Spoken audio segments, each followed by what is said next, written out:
enters the final by kicking England out in a total nail biter. History repeat అయింది. Defeating champions గా India మళ్ళీ final కి చేరుకుంది.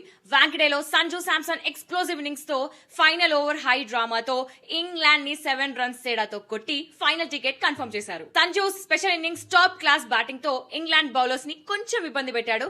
Just 42 balls లో 89 runs కొట్టి ఇండియా 253/7 మాస్ స్కోర్ ని సెట్ చేయడంలో మెయిన్ రోల్ ప్లే చేశాడు. And the Jacob England through counter attack చేస్తూ టార్గెట్ కి చాలా దగ్గరగా వచ్చేసాడు. జాకోబ్ జస్ట్ 105 రన్స్ సెంచరీతోనే మ్యాచ్ ని ఆల్మోస్ట్ లాగించేశాడు అనుకున్న టైంలో మన వాళ్ళు నర్వ్స్ ని కంట్రోల్ చేసుకున్నారు.